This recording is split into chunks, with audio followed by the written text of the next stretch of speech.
very much. Also for my previous speakers, because we switched the order, so it makes more sense. I'm a postdoctoral researcher at the Circular Engineering for Architecture Lab at ETH, and together with my colleague Mikhael, who's also here present, and Elvire, who supported as a master student and under supervision of Catherine de Wolf, we created this conference paper. I want to start with two basic motivations. So last year I gave a presentation here about BIM-based or enabling BIM-based circularity assessments.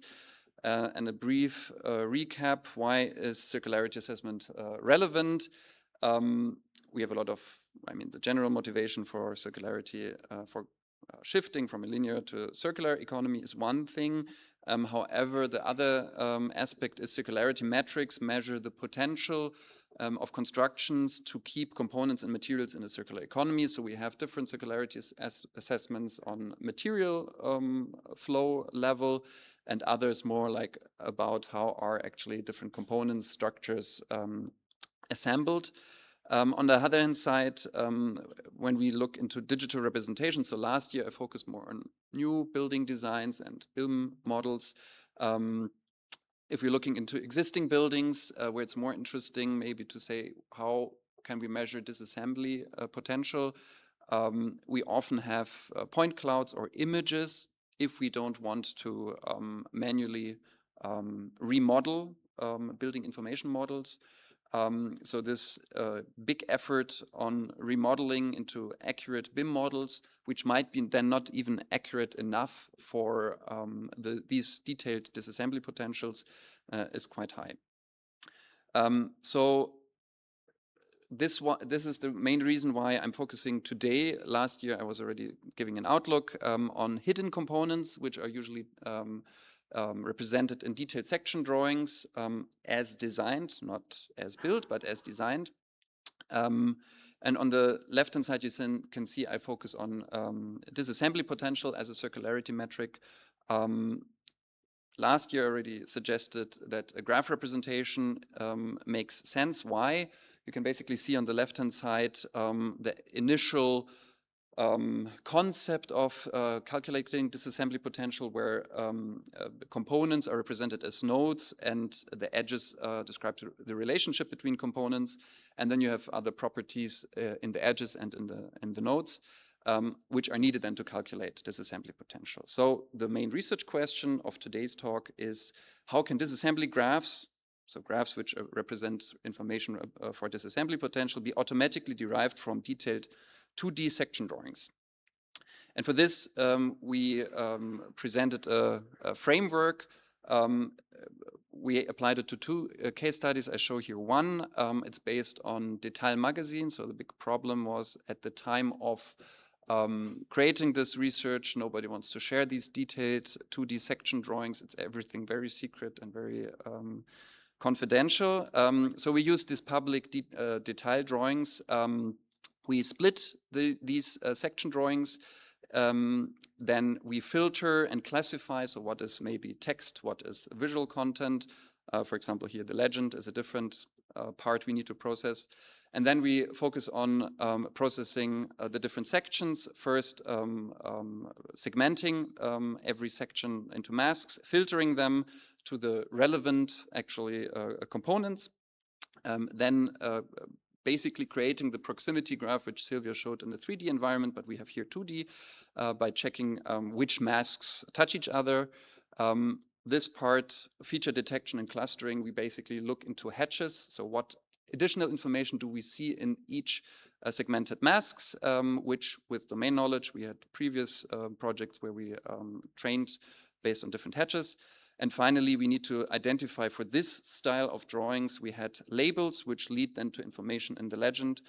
So we had to detect these labels, and there are leader lines which lead from the number from the label to the actual component, and in our case then to the mask, so that we can align the legend information with, or the textual information with, the actual visual information and mask. So for this, we also need to parse the legend and process the language, the textual information in the legend what is a material, what is a geometric information. And then we can actually fuse these two information, so the visual connectivity of the masks with the information from the feature detection and the information from the legend into a semantic rich graph, which serves then as a basis for disassembly potential. So we had two case studies, basically two from Detail magazine, two sections, which were then split into, in total, I think, 10 different sections, no, 9 different sections in total. And here are some results. So this is a preliminary study. We didn't dig deep into all of the different steps. This is more like the initial end-to-end framework where we focused on different parts. The segmentation, the instance precision was not that high. If you look into pixel accuracies, it was a little bit higher. However, we saw different problems. For example, that different masks were actually merged together, or when we have larger hatches, then the detection of masks which belong together were split, as you can see on the right-hand side. For the connectivity or the proximity calculation, we expanded every mask with 3 pixels in every direction to see also if there are small holes which are close enough. However, also here we had some missing connections identified. However, the accuracies were high, but not 100%. And maybe this is one of the most important takeaways from all these numbers we showed. Also in the next step, we did cross-validation 5 times with both case studies, and also could see that the accuracies were never reached actually a sufficient. The question is, what is sufficient? A sufficiently high accuracy. So I think I need to come to an end. So generally, the results show 100% accuracy will probably not be reached. I mean, we tested it with one set of models and parameters. However, if we really want reliable results, this can only help to be quicker in creating these disassembly graphs. So about the limitations, we only tested it on 2 drawings, and it was one specific style, and Detail is a very, very strict style how these 2D section drawings are represented, especially hand-drawn for older buildings, and real-world cut drawings were missing. We only validated 3 steps in this conference paper. We're currently working on extending that. The legend processing and the visual feature extraction were not evaluated. And we only didn't do a comparative analysis. I only looked into one configuration of models. We used segment anything model for the segmentation task, Dino version 3 for the feature extraction part, and for the legend processing GPT-4o. And based on that, our future research is we're currently collecting a larger data set on also hand-drawn and cut-drawn section drawings.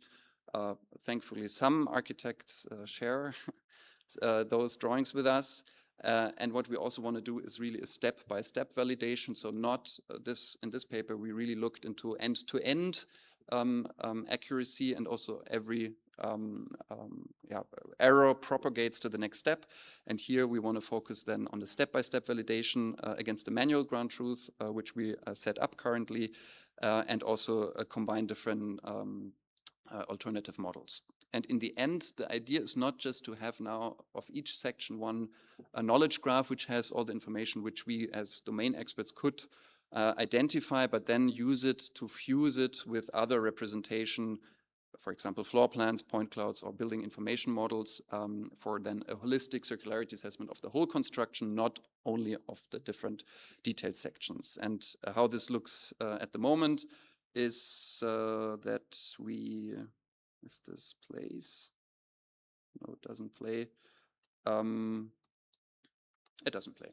So we create basically an interface where we can go through every step, so we can validate every step, and the end would be more a user guided step-by-step validation that you can correct errors if you identify them, but automate the majority so you don't have to create it from scratch and then have all the information together and export these knowledge graphs.